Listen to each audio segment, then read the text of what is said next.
Fala pessoal, tudo certo? Espero que todos vocês estejam bem nessa noite de terça-feira maravilhosa. E já quero começar me apresentando, né? Meu nome é Felipe Frida, fui convidado pela TV Gazin para a gente fazer acontecer um projeto sensacional. Para quem não me conhece, eu tenho uma página nas redes sociais que a gente fala de futebol de uma forma leve, descontraída e irreverente. E é assim que a gente vai tentar tocar aqui o Gazin Sport Show, esse programa maravilhoso. Vou me encontrar com vocês toda terça-feira, nesse mesmo horário, aqui no canal 150, tá bom?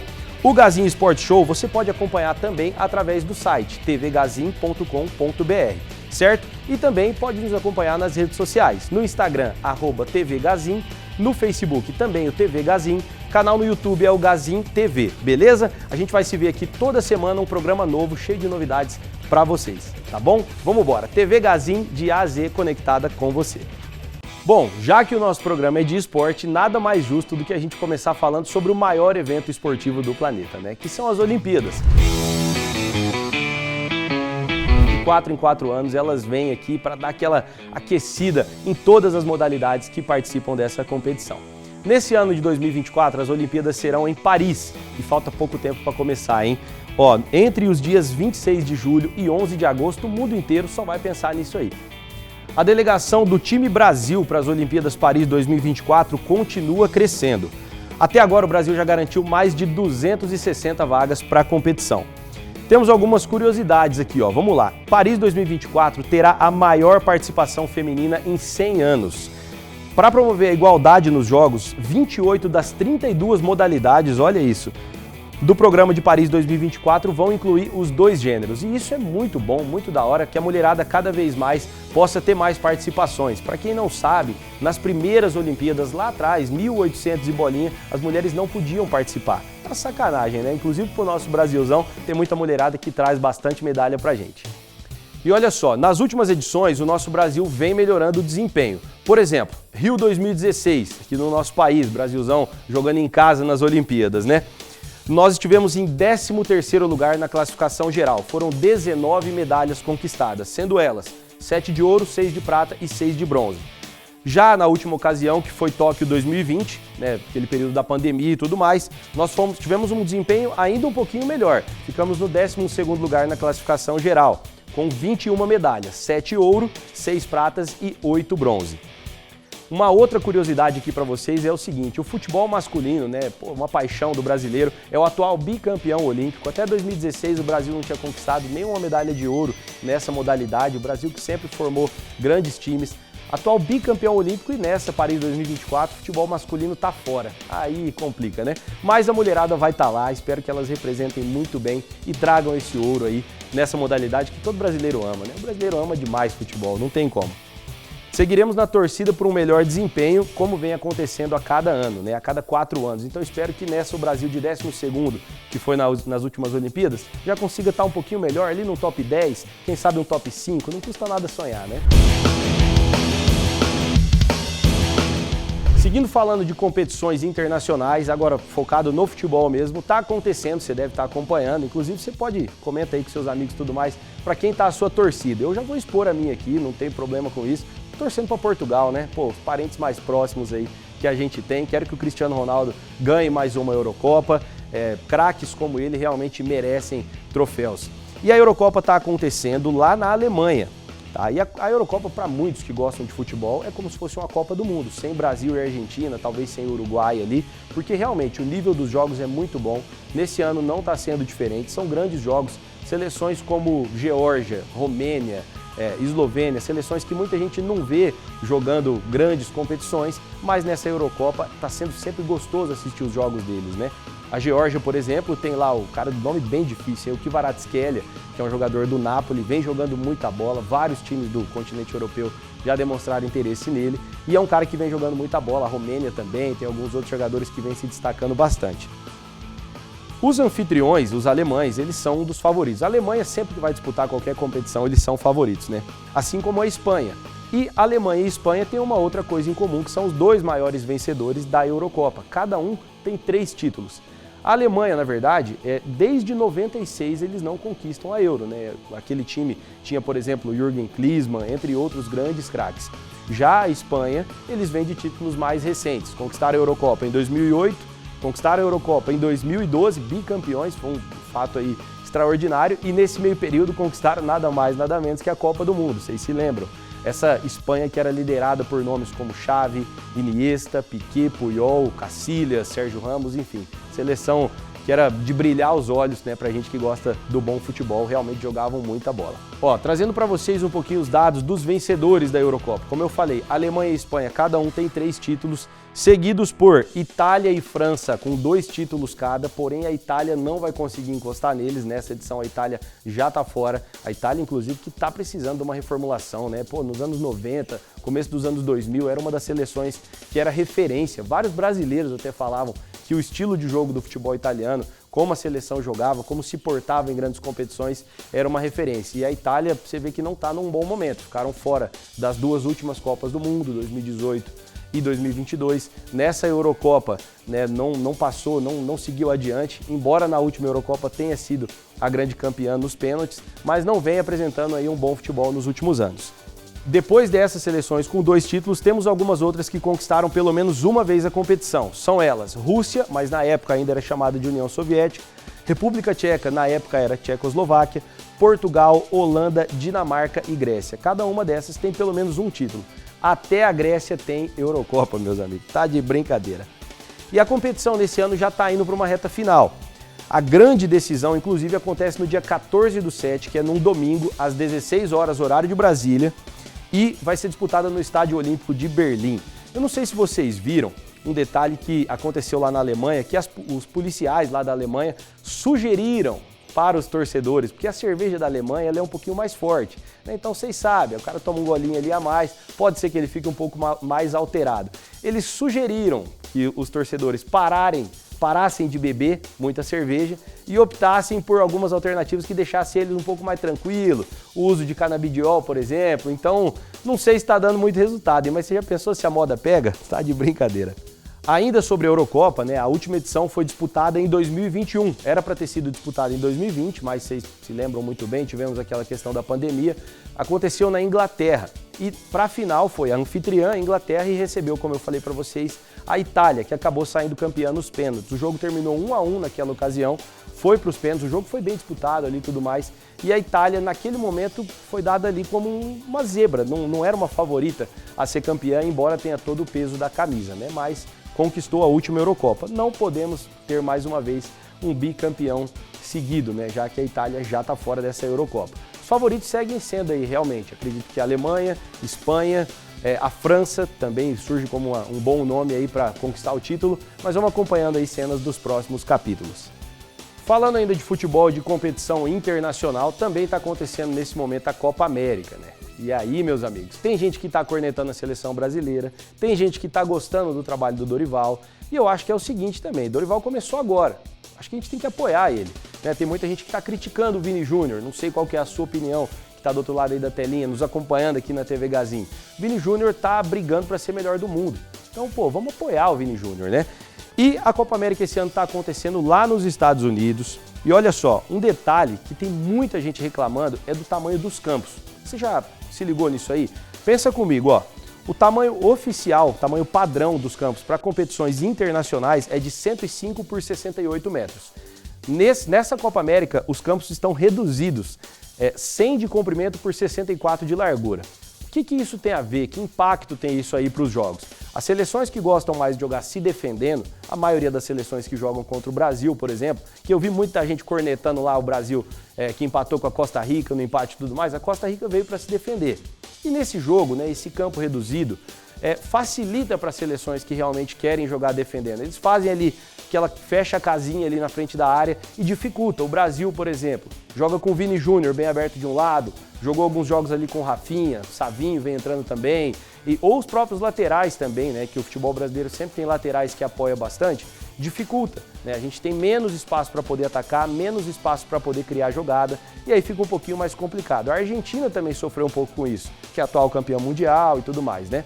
Então, vamos ter um pouquinho de paciência aí. Às vezes a galera reclama muito do trabalho do Dorival, mas ele vem fazendo um bom trabalho sim. Vou falar para vocês, eu acho que o Brasil pode conquistar essa Copa América, hein?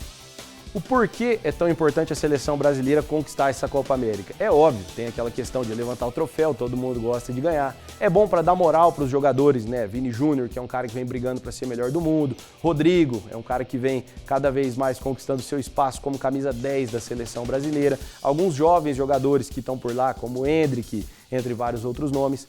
Também para a gente dar sequência e moral, né, para o Dorival Júnior, que está fazendo uma preparação para a próxima Copa do Mundo. A seleção está passando por uma renovação. E além de todos esses fatores, também é importante para a seleção brasileira chegar um pouquinho mais perto de Uruguai e Argentina, que são os dois maiores vencedores da Copa América. Uruguai e Argentina, cada um deles tem 15 troféus e o Brasil tem 9. Seguido deles, tem algumas seleções com 2 títulos. São elas, Paraguai, Chile e Peru. Colômbia e Bolívia conquistaram a competição uma vez cada e Venezuela e Equador nunca ganharam a Copa América, assim como as outras seleções que estão disputando, as seleções da América Central e América do Norte. Então México, Estados Unidos, Canadá, Honduras, Costa Rica, essa galera aí nunca conquistou Copa América. Vamos trazer para vocês algumas curiosidades dessa competição maravilhosa que é a Copa América. A primeira edição foi disputada em 1916 e teve sede na Argentina. A final foi entre a Argentina e o Uruguai. E olha só, se liga nisso aqui.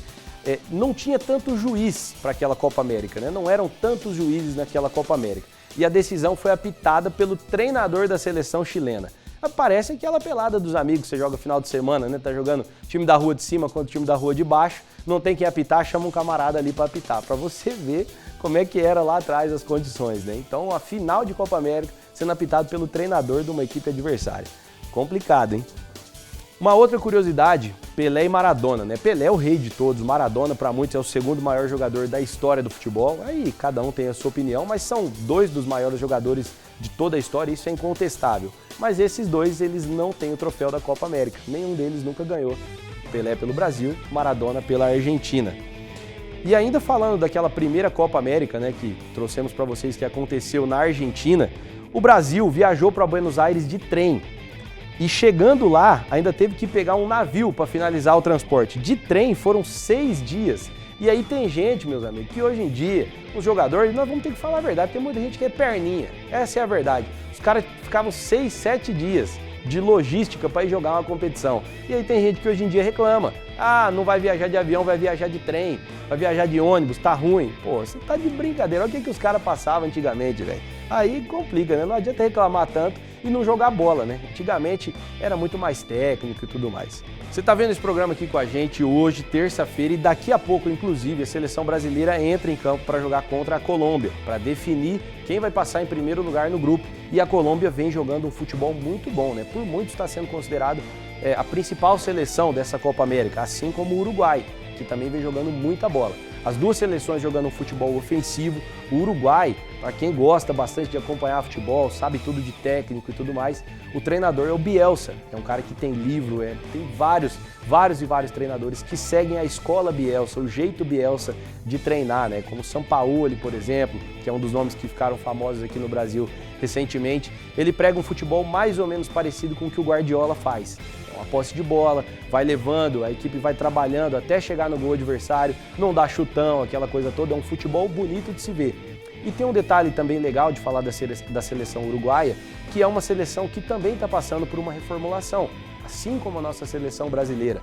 Nomes como Cavani, por exemplo, já não estão disputando, já é um cara que se aposentou da seleção, né? Então tem vários jogadores que jogam no futebol brasileiro, só do Flamengo são 4 nomes, né? O Varela, o Vinha, que são 2 laterais, Arrascaeta e De La Cruz, 2 excelentes meio-campistas, e eles vêm ajudando a seleção uruguaia, a Celeste, a fazer esse bom futebol.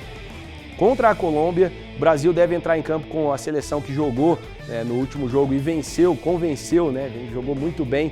E vamos na torcida para ver para o nosso Brasilzão conquistar esses 3 pontos e sair como líder do nosso grupo. Vamos falar agora aqui com vocês do futebol do nosso país, futebol brasileiro. Não é de hoje que uma coisa acontece com muita frequência aqui, que é a dança das cadeiras dos técnicos. Nesse ano, por exemplo, o Brasileirão já derrubou alguns aí. No Vasco o técnico já caiu, no Atlético Goianiense o técnico já caiu, no Corinthians já teve mudança de técnico. E tem 2 equipes que se destacam por manter os seus técnicos e eles fazendo bons trabalhos. Fortaleza, por exemplo, com o argentino Vojvoda, ele já está quase 3 anos no comando do clube. E o Palmeiras, com o Abel Ferreira, já está quase 4 anos no comando do clube. São duas equipes que têm boas gestões, que vêm fazendo bons trabalhos ali no bastidor também, não é só trazendo o resultado dentro de campo, né? É que o resultado lá dentro das quatro linhas, ele é a somatória de muitos fatores. A parte da gestão é uma delas, né? Fortaleza, por exemplo, vem crescendo ano após ano, vem se tornando, já para muitos já é um grande do futebol brasileiro.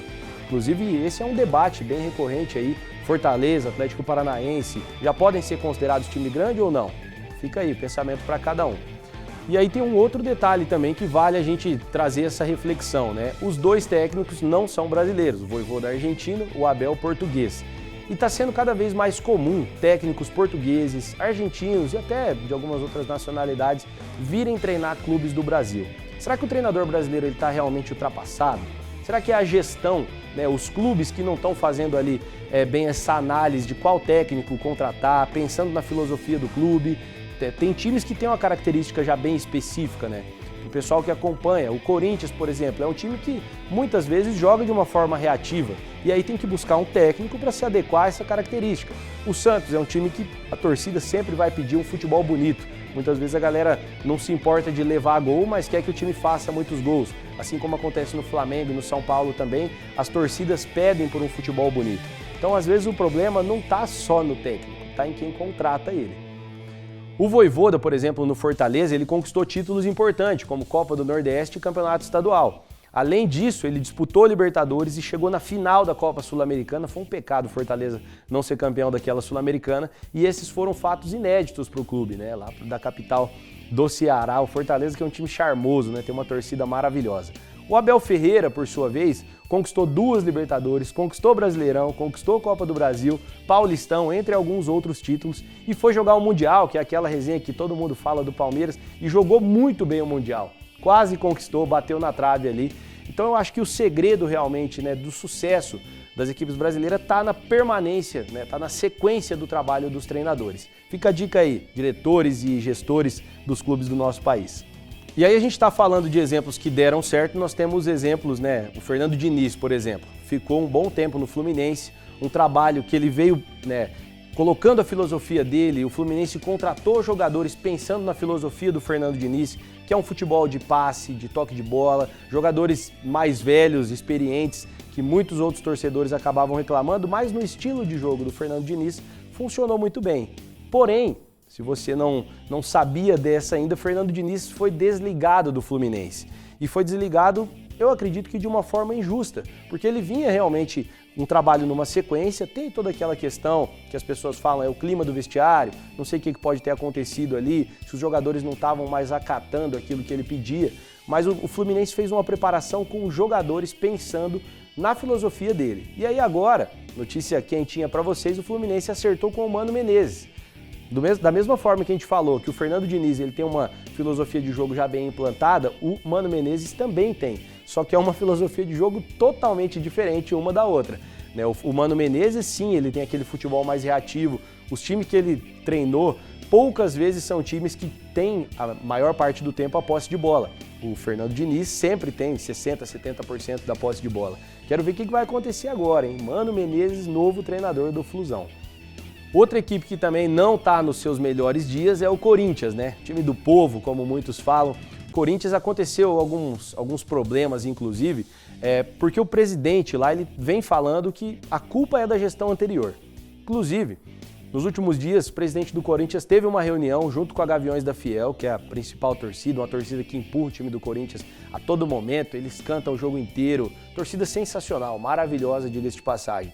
E aí ele teve uma reunião, é uma coisa inusitada, não é comum acontecer isso, dele expor para a torcida, para Gaviões da Fiel, algumas coisas de patrocinador. Ele mostrando para os caras no celular dele, falou, ó, os caras estão mandando proposta de patrocínio aqui e a Gaviões tinha que autorizar ou não para dar essa sequência aí, né?